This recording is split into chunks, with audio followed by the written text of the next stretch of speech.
आहा, फाल्गुन पूर्णिमा का दिन है और उस दिन चंद्र ग्रहण भी है। चंद्र ग्रहण भी है। कहते हैं ग्रहण काल में किया गया कोई भी भजन, कोई भी उत्सव, कोई भी मंत्र उच्चारण वो इतना फल देता है जितना उसके अनुष्ठान, और वो सर्वश्रेष्ठ अनुष्ठान क्या बोलते हैं उसको, क्या, पुरुषण करने से जो फल प्राप्त होता है वो ग्रहण काल में एक बार मंत्र बोलने मात्र से हो जाता है।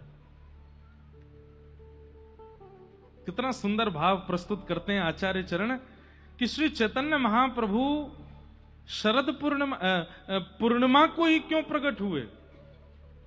सबसे पहली बात, क्योंकि वे श्री राधा भाव युक्त होकर के आए हैं, और पूर्णिमा ही वो रात्रि है जिस रात्रि में श्री ठाकुर जी गोपियों को और श्री किशोरी जी को रास का अनुभव कराते हैं। तो सबसे पहली बात पूर्णिमा चुनने का यह कारण है।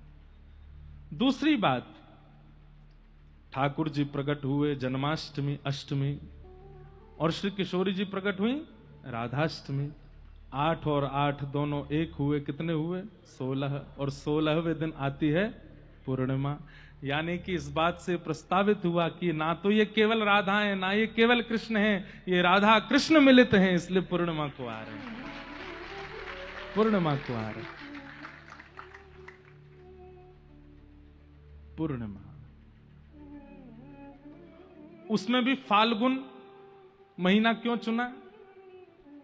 बोले भैया साल भर तो कन्हैया को रंग चढ़े सबन पे, ये एकमात्र होली है जादना किशोरी जी को रंग चढ़े श्याम सुंदर पे।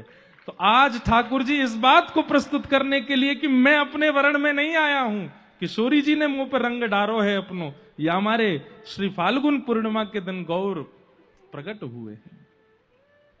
आज ठाकुर प्रकट होकर के चैतन्य महाप्रभु कह रहे मेरो वर्ण नहीं है, किशोरी जी ने रंग लगा के भेजो मुंह को, आज वे जीती है मैं हारो हूं, या हमारे पूर्णिमा को प्रकट भय।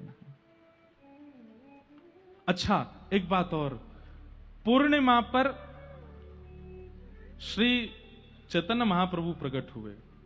आप आचार्यों के जितने भी उत्सव देखेंगे या तो एकादशी को होते होंगे या द्वादशी को होते होंगे, ठाकुर जी के उत्सव देखोगे तो अष्टमी को होते होंगे, नवमी को होते होंगे।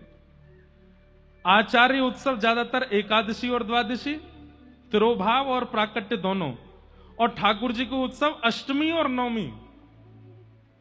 लेकिन कुछ गिने चुने ही हैं जो पूर्णिमा को आए हैं, उनमें से पहले हैं श्री चैतन्य महाप्रभु, और दूसरे बताएं श्री राधा रमण लाल प्रभु, वे भी पूर्णिमा को आए हैं, बुद्ध पूर्णिमा। और एक बात और बता दें, हाँ निम्बार्क भगवान भी पूर्णिमा को, जय हो पलसाना वाले महाराज जी। बहुत गिने चुने होंगे। और एक आपकी राजस्थान की लाली, कौन? मीराबाई, शरद पूर्णिमा को।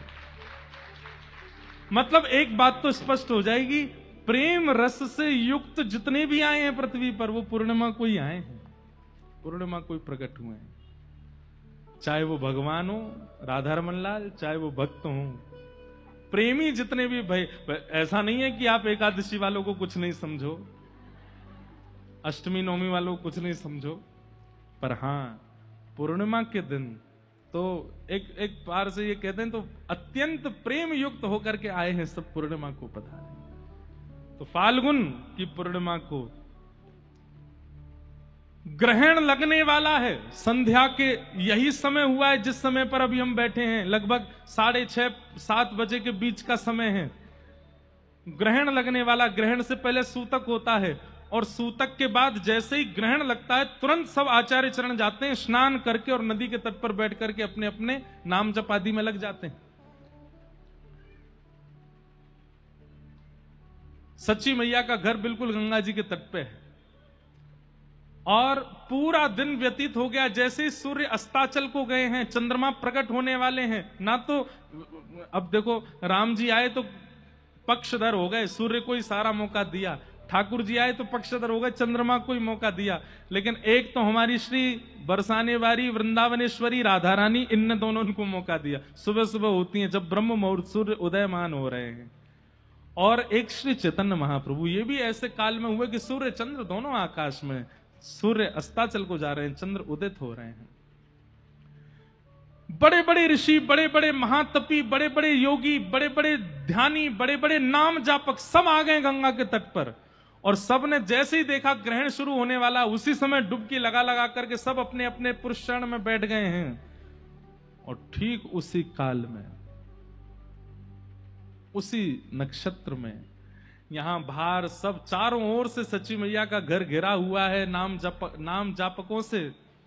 और उसी काल में श्री सची मैया के गर्भ से साक्षात राधा भाव विहित साक्षात कृष्ण तन श्री चैतन्य महाप्रभु का प्रादुर्भाव हुआ है।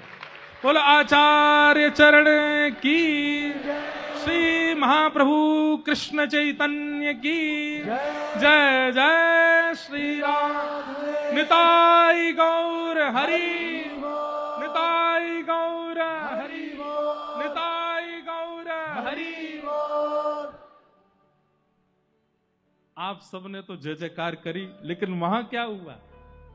जैसे ही ग्रहण लगा है और जितने ही आचार्य सब बाहर बैठे हैं अपनी अपनी मालाएं लेकर के, कोई देवी का ध्यान धर रहा है, कोई शंकर जी का ध्यान धर रहा है, कोई नारायण का ध्यान धर रहे हैं, कोई किसी का ध्यान धर रहे हैं, अपने अपने इष्टों का ध्यान धरने के लिए बैठे हैं। ग्रहण शुरू होते ही यहां पर चैतन्य महाप्रभु प्रकट हुए हैं। सची मैया के गर्भ से प्रकट होते ही यहां तो प्रकट हुए ही, जितने भी बाहर बैठे थे उन सबके नाम में जो जो उनके इष्ट हैं वो प्रकट होने लगे। शंकर जी प्रकट हो गए, देवी प्रकट हो गई, नारायण प्रकट हो गए, लक्ष्मी प्रकट हो गई। मानो जीवन भर जितना भी उन्होंने जब तप किया सबका फल मिल गया। आज ठाकुर जी प्रकट होकर के दर्शन देने लगे। लेकिन थोड़ी ही देर में देवी अंतर ध्यान हो गई, महादेव अंतर ध्यान हो गए, ठाकुर जी अंतर ध्यान हो गए, नारायण अंतर ध्यान हो गए, और सबके नेत्रों में एक गौर प्रकट हो गए, साक्षात चैतन्य प्रकट हो गए। वही चैतन्य महाप्रभु सबके चित्त में दृष्टि गोचर होने लगे और सब आनंद करने लगे। दौड़ से दूर से दौड़े आ रहे हैं कौन? अद्वैताचार्य जी नगाड़े बजाते हुए, शंखनाद करते हुए, श्री हरिदास ठाकुर जी नृत्य करते हुए आ रहे हैं। सब आचार्य जहां जहां थे सब दौड़ दौड़ करके आए हैं और आकर के श्री सच्ची मैया के घर पधारे हैं। और तभी देखते हैं आज कृष्ण गौर बन करके आए हैं, सच्ची मैया की गोद में लेटे हैं। सुंदर आनंद हो रहा है। आहा। हमारे सरस निकुंज की एक विशेषता बताएं। यहां पर स्वयं आचार्यों ने प्रकट होकर के अपने उत्सव मनवाए हैं।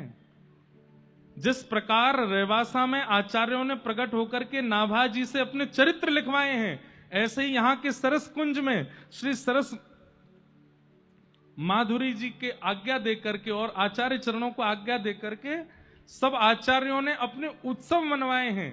तभी चैतन्य महाप्रभु भी प्रकट हुए सरस निकुंज में और आचार्य चरण को आज्ञा करते हैं कि हमारे जन्म की बधाई भी गाइए, हमारे जन्म का उत्सव भी मनाइए। इसलिए सब आचार्यों के उत्सव सरस निकुंज में मनाए जाते हैं। उस दिन जब यहां